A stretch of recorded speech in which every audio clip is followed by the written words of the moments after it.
Hello student, कैसे हैं आप सब। स्वागत है आपके अपने यूट्यूब चैनल आर के मैथ जीनियस। आज जो हम मिसलेनियस एक्सरसाइज को जो क्वेश्चन नंबर जो है सेकंड करेंगे। And question number second is the two equal side of an isosceles triangle with fix base B. तो आपके पास ए बी सी एक आइसोसेलेस ट्रायंगल है जिसकी दो साइड जो आपके पास इक्वल हैं और बेस जो है फिक्स है B are decreasing at the rate of 3 centimetre per second. जो इक्वल साइड हैं वो डिक्रीज कर रही हैं at the rate of 3 centimetre per second. How fast is the area decrease when the two equal side are equal to the base. तो बोलता है कि एरिया जो है कितना डिक्रीज होगा when the two side are equal to the base. जो दोनों साइड जो है इक्वल बेस के इक्वल आ जाएंगे। तो इसमें हम लिखेंगे let length of the two side length of let length of two equal side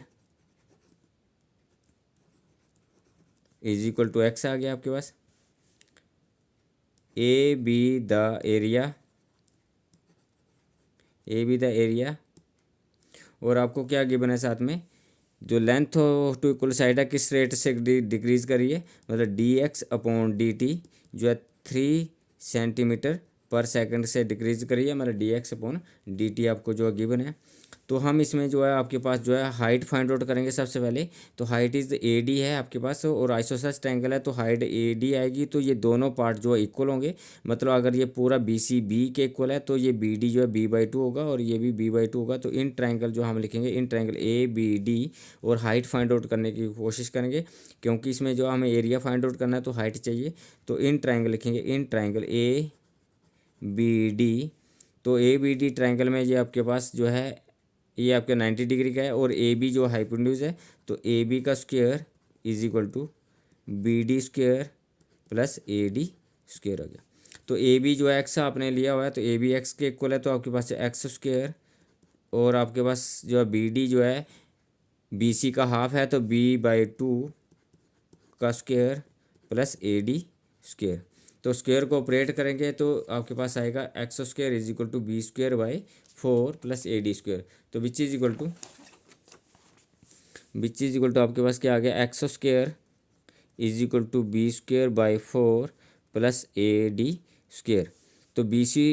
square by 4 को इक्वेशन के दूसरी साइड शिफ्ट कर देंगे तो आपके पास क्या आएगा, A D square is equal to X square minus ये बी स्क्वायर बाई 4 आ गया। एल्शियम लेंगे तो A D is equal to आपके पास क्या आ गया, 4 इज एल्शियम तो ये 4 एक्स स्क्वायर क्योंकि इसके नीचे 1 है तो 4 जो एक्स स्क्वायर के साथ मल्टीप्लाई होगा माइनस 1 जो है बी स्क्वायर के साथ मल्टीप्लाई होगा तो बी स्क्वायर ही रहेगा और यहाँ पे ए डी स्क्वायर है। जब ये स्क्वायर उधर जाएगा इक्वेशन के दूसरी साइड तो ये रूट में शिफ्ट हो जाएगा। तो विच इज इक्वल टू आपके पास क्या आ गया, A D is equal to root of 4 X square minus B square over 4। तो 4 को आप रूट से बाहर निकाल सकते हैं तो 4 के फैक्टर 2 इंटू टू तो 4 का रूट जो है 2 होता है। तो ये आपके पास रह गया 4 X square minus B square का रूट ओवर जो है आपके पास 2 हो गया, जिसको आप लिख सकते हैं 1/2 root of 4 X square minus B square. तो ए डी आपके पास आ गया। अब हम जो है एरिया लिखेंगे। एरिया आपके पास क्या आता है, area is equal to half base मतलब बी सी है और हाइट जो आपके पास ए डी है और विच इज इक्वल टू आपके पास A is equal to half base को हम बी माना है तो बी लिखेंगे और ए डी आपके पास है half root of 4 X square minus B square. तो ये आपके पास हाफ हाफ मल्टीप्लाई होगा तो ये आपके पास जो है 1/4 यह B square into 4 sorry B आएगा, बी स्क्वायर नहीं है ये बी है, 4 X square minus B square है। तो ये आपके पास एरिया आ गया। अब हम जो एरिया को जो डेरिवेटिव करेंगे बिस्पेक्ट टू जो है टाइम करेंगे तो डिफरेंशिएट बिस्पेक्ट टू टी लिखेंगे, डिफरेंशिएट बिस्पेक्ट टू टी लिखेंगे। तो D A upon D T is equal to B by 4 आपके पास कांस्टेंट है और आप 4 X square minus B D by D T of करेंगे 4 X square minus B square की पावर 1/2 का डेरिवेटिव करेंगे। जब इसका डेरिवेटिव करेंगे तो पावर आगे आ जाएगी और पावर में जो है कम हो जाएगा। तो विच इज इक्वल टू आपके पास क्या आ जाएगा, तो D A upon D T is equal to D A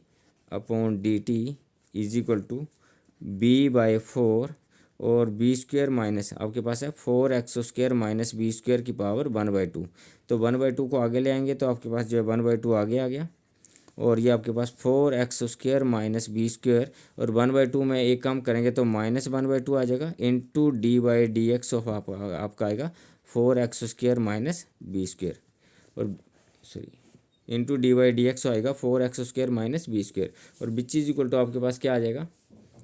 which is equal to b/8, और ये आपके पास इसको पॉजिटिव करके लिखेंगे तो 1/√4x² माइनस बी स्क्वायर आ गया, इंटू 4x² का डेरिवेटिव करेंगे तो 8x आ गया, और माइनस बी स्क्वायर का डेरिवेटिव करेंगे तो ये आपके पास जो है 0 आ जाएगा। सिंप्लीफाई करेंगे आप इसको, सिंप्लीफाई करेंगे तो आपके पास क्या आ जाएगा, 8 से 8 कैंसिल हो जाएगा, आपके पास क्या रहेगा bx/√4x² माइनस बी स्क्वायर आ गया। ये आपके पास dA/dt आ गया आपके पास bx, साथ में यहाँ पे आपको जो है 4x² माइनस बी स्क्वायर का जब आपने डेरिवेटिव कराया तो ये 8x² का डेरिवेटिव जो करेंगे तो 2 आगे आ जाएगा, 8 के साथ मल्टीप्लाई 8x आया, और साथ में x का भी डेरिवेटिव करेंगे रिस्पेक्ट टू टाइम डेरिवेटिव होता है, ये आपके पास dx/dt भी आएगा साथ में, और यहाँ पे dx/dt का वैल्यू आपके पास गिवन में है, तो dx/dt का वैल्यू जो आपके पास जो है 3 है, dx/dt का वैल्यू आपके पास 3 है, तो ये वैल्यू पुट करेंगे तो विच इज इक्वल टू आपके पास क्या आ जाएगा, ये आपके पास जो इंटू 3 आ जाएगा, तो dx/dt का वैल्यू 3 पुट करें, विच इज इक्वल टू आपके पास क्या बन गया 3bx/√4x² माइनस बी स्क्वायर आ गया, और ये dA/dt आ गया। अब आपका जब आपकी जो है जो साइड x है अगर वो बेस के इक्वल हो जाए तो एरिया में कितना डिक्रीज आएगा, ये इसने पूछा हुआ है, तो x is equal to B लेंगे हम, बेस साइड जो है बेस के इक्वल हो जाए तो एरिया में कितना डिक्रीज आएगा, तो dA/dt